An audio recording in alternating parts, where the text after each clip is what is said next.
Olá pessoal, bom dia, Essa aula de hoje, aula de quinta-feira, é sobre o surgimento da vida, né? A gente vai falar nessa aula sobre as teorias, certo? Então o intuito aqui, é que a gente reflita a respeito dessas teorias, da origem da vida, a gente consiga diferenciar, principalmente duas dessas teorias que são muito discutidas no meio científico, na ciência, que é a teoria da abiogênese e da biogênese, certo? Eu vou trazer para vocês aqui, um resumo de forma geral do capítulo, certo? Para depois a gente ir conhecendo teoria por teoria, beleza? Fica combinado assim, então, tá?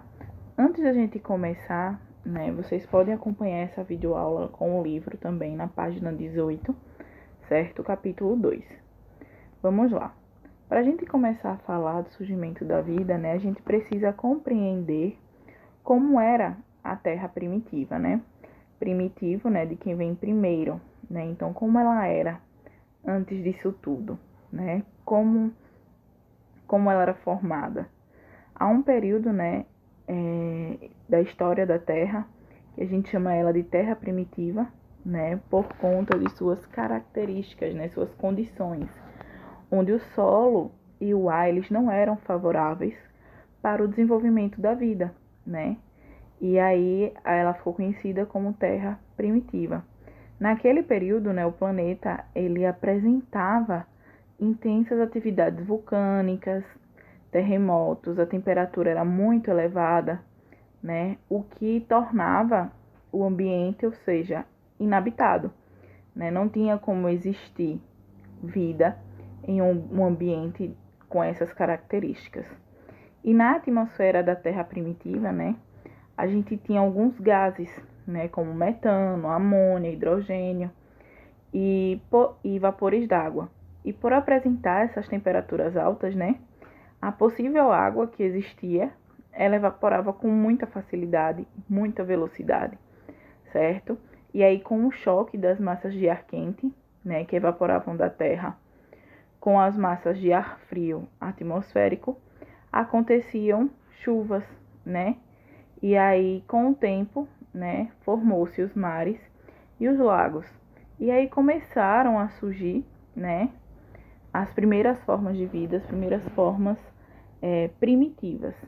E para isso, na página 19 do livro de vocês, tem uma teoria que diz assim, a teoria da panspermia cósmica, onde diz que os primeiros indivíduos, teriam surgido a partir de uma teoria molecular ou uma teoria química. O que isso quer dizer? Quer dizer que outro planeta, planeta de origem, havia sido lançado sobre ele pedaços de rochas, que daria início às primeiras formas de vida, Formas de vida simples, certo? E a partir da fusão desses elementos, a gente teria as primeiras vidas. Mas, como o próprio nome diz, uma teoria, todas as teorias aqui que a gente está estudando, a gente vai compreendendo onde vai estar o erro de cada uma delas, tá? E aí, a gente começa a discutir, como foi que surgiu o primeiro ser vivo?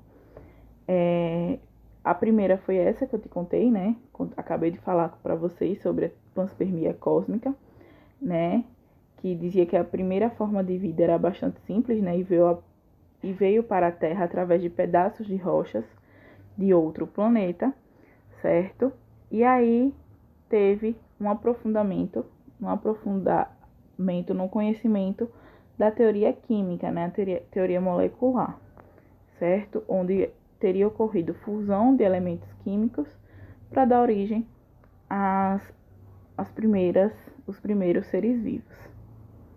E aí a gente tem a hipótese, de Oparin, certo? A hipótese de Oparin,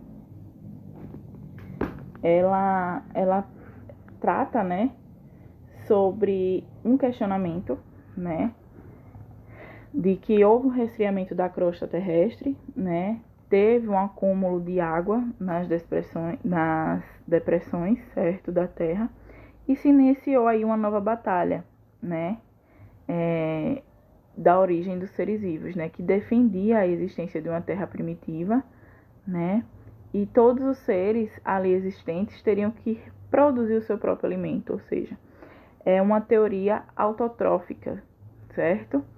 E aí, em virtude das chuvas que ocorriam, né, como eu mesmo falei no início da aula, né, por conta da combinação da massa de ar frio e ar quente, gerava várias chuvas, os aminoácidos eles ficavam aglomerados, né?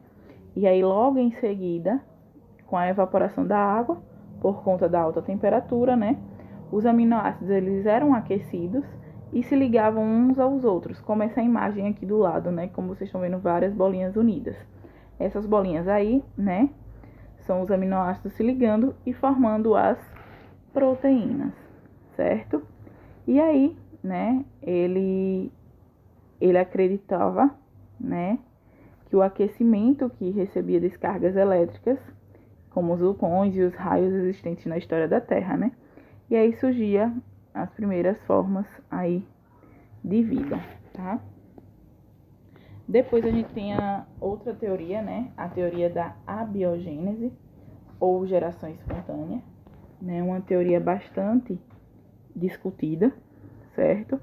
Essa teoria aí é a teoria da biogênese, certo? Que a gente vai falar daqui a pouco. E aí, essa dúvida, né, de como a vida surge, curiosamente, né, por todos os lugares do planeta, a gente ficou por muito tempo martelando, né?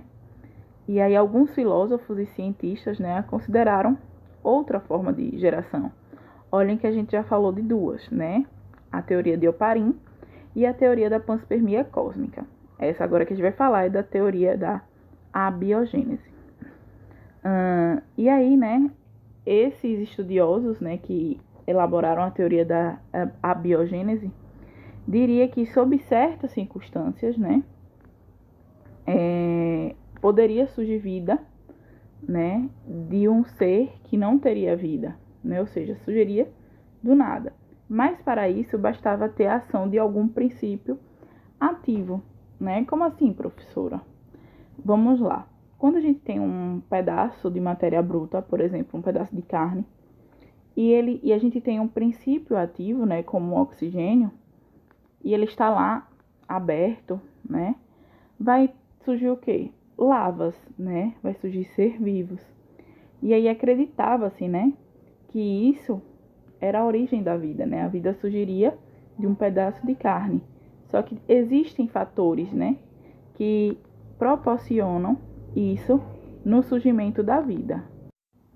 E aí, né, a teoria da geração espontânea, né, a teoria da abiogênese, ela adquiriu mais força, né, após o surgimento de uma outra receita, né, criada pelo médico Jean-Baptiste, que pregava o seguinte, né, se a gente colocar em um canto escuro, sossegado e úmido uma camisa suja com grãos de trigo, após 21 dias surgirão ratos e escorpiões, certo?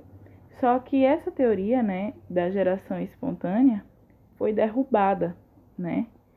Essa teoria da geração espontânea, da biogênese, ela foi derrubada, né, pelo experimento de Redi, né? Quando ele contrariou esse experimento, né, fazendo um teste na sua hipótese, né? Ele colocou os pedaços de matéria orgânica, né, a carne, em alguns frascos. A metade dos frascos ele cobriu com uma gaze, né, e a outra ele deixou exposta ao meio, né? Ou seja, ele deixou em contato com um princípio ativo, né, o oxigênio.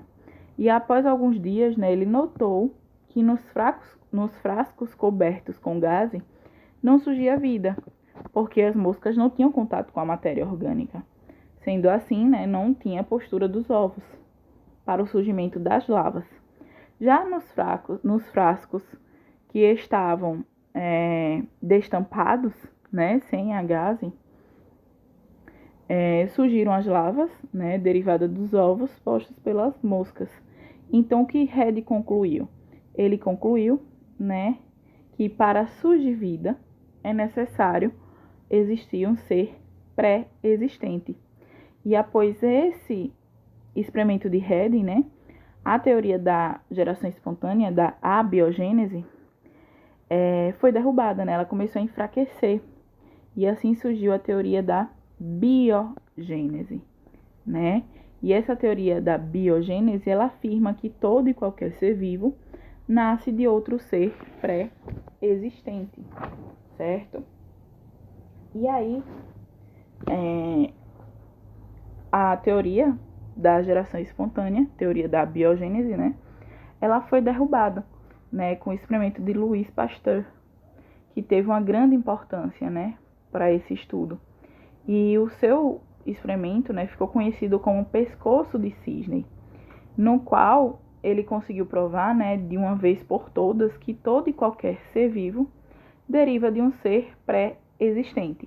Essa teoria que eu acabei de falar é a teoria da biogênese, e não de forma espontânea, como a teoria da abiogênese. E o que foi o experimento de Pasteur? Ele adicionou um caldo nutritivo, né, a um balão de vidro, com gargalo alongado e curvado, criado por ele mesmo. E esse frasco ficou conhecido, né, como pescoço de cisne, como vocês podem ver nessa imagem. E aí, em seguida, né, ele deu início ao aquecimento, até que o caldo estivesse esterilizado. Após esse aquecimento, né, ele confirmou que o caldo continuava livre, né, de micro-organismos e concluiu que as impurezas que existiam no ar ficavam retidas nas moléculas de água que se acumulavam na curvatura do pescoço em virtude da condensação do ar, né? E aí, com a comprovação de que não surgia vida a partir da matéria bruta, a matéria bruta, nesse caso do experimento de Pasteur, foi o caldo nutritivo, né? Mas o princípio ativo, gás oxigênio, ele quebrou o recipiente e mostrou, né, que após o contato com o caldo, com o ar não purificado, era possível perceber a presença agora de micro-organismos, certo? Então, a teoria da geração espontânea foi derrubada totalmente, certo? E aí a gente teve, né, aí a evolução das formas de vida, né, onde a gente começa a reconhecer, né, as células procarióticas e células eucarióticas, tá? Eu peço que vocês, tá, pessoal, façam a atividade da página 24, tá? E próxima aula, certo? A gente fala mais um pouquinho sobre essas teorias, certo? Até mais. Tchau, tchau.